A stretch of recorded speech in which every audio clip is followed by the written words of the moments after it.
आ रहे हमारे अभिभावक,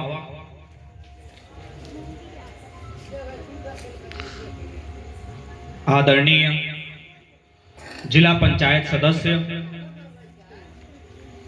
जो कि हम सबके क्षेत्र के जो भी समस्या होती है उनको जिले के सदन तक पहुंचाते हैं। इस कार्यक्रम में मैं इनका दिल से स्वागत करता हूं। माननीय श्री परम आदरणीय विजय प्रताप कुशवाहा जी, बगल में हमारे परम मित्र सरवन सिंह जी,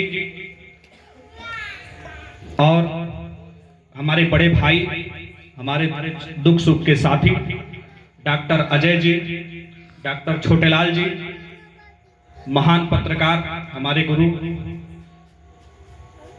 कवि व शायर मकसूद अहमद भोपतपुरी साहब, और इस कार्यक्रम में हमको बुलाने वाले हमारे गुरु समान परम आदरणीय परम श्रद्धेय प्रमोद चौधरी जी, परम आदरणीय तारसेन भैया, और यहाँ जितने भी लोग हमारे सामने बैठे हुए हैं, मैं सबसे परिचित हूँ क्योंकि बगल में करसरवा बुजुर्ग और करसरवा खुर्द में कोई विशेष फर्क नहीं है। तो मैं अपने नेताजी के स्वागत में दो शब्द कहते हुए मैं मात्र 2 मिनट आपका लूंगा।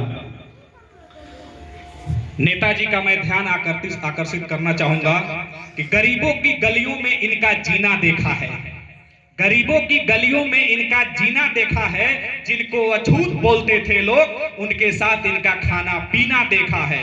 ऋषियों जैसा तप है जिनका, ऋषियों जैसा तप है जिनका, वीरों सा बलिदान है, किसानों जैसा श्रम है जिनका, युवाओं के आन है। मैं दावा करता हूं, आइए इनसे मिलकर देखिए, अपने क्षेत्र में पहली बार ऐसा नगीना देखा है। जो बदला ना जा सके, जो बदला ना जा सके उसे एहसान कहते हैं, जो सबको बदल दे उसे इंसान कहते हैं। किताबें तो बहुत लिखी गई थी, किताबें तो बहुत लिखी गई थी, मगर जो सबको बदल दे उसे संविधान कहते हैं। मैं अपनी कविता की लाइन, तारीख गवाही देगी, तारीख गवाही देगी इस लाल हकीकत की, खनक खनक पे तलवारों की रणगान बनाया है। तारीख गवाही देगी इस लाल हकीकत की, खनक खनक पे तलवारों की रणगान बनाया है। और खोद करना खून से इस गुलाम धरा को, और खोद करना खून से इस गुलाम धरा को हमने बलिदानों की मिट्टी पे हिंदुस्तान बनाया है। बाज का खतरा सदा रहा है चिड़ियों की मुस्कानों पर। हमारे परम आदरणीय, जहां जहां हम मंच पे जा रहे हैं, पता नहीं क्यों ये पीछे चले जा रहे हैं, उस समय हमारे परम आदरणीय परम पूज्य हमारे गुरु, जो मैं लाइनें आपके सामने बोल रहा हूं, ये प्रेरणा इनसे ही मिली है। बाज का खतरा सदा रहा है चिड़ियों की मुस्कानों पर, और दीपक भारी नहीं पड़े हैं आंधी और तूफानों पर। तो राह रोकिए, तो राह रोकिए तूफानों की तलवारों को खींच के, परिवर्तन का नया उजाला केवल मसाल ही लाएंगे, परिवर्तन का नया उजाला केवल मसाल ही लाएंगे। और चिराग जलाकर इनकलाब ना आए थे ना आएंगे।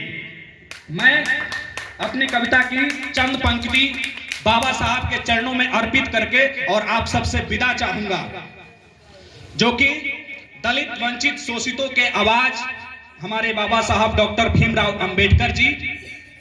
लड़ा है लड़ाई जिसने दलितों के सम्मान का, लड़ा है लड़ाई जिसने दलितों के सम्मान का। नमन है उस समाज सुधारक जो रचयिता है संविधान का।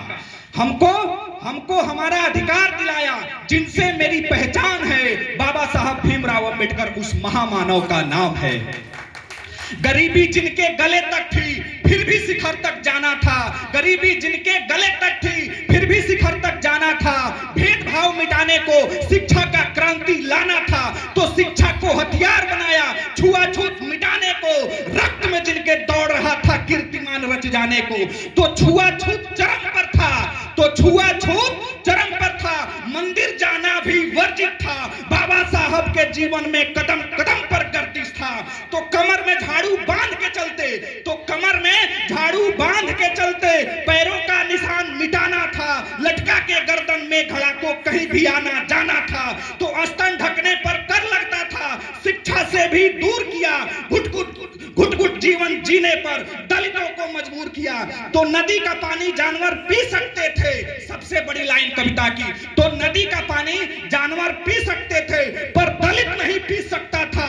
मर गई थी इंसानियत, पल पल दिल सिसकता था।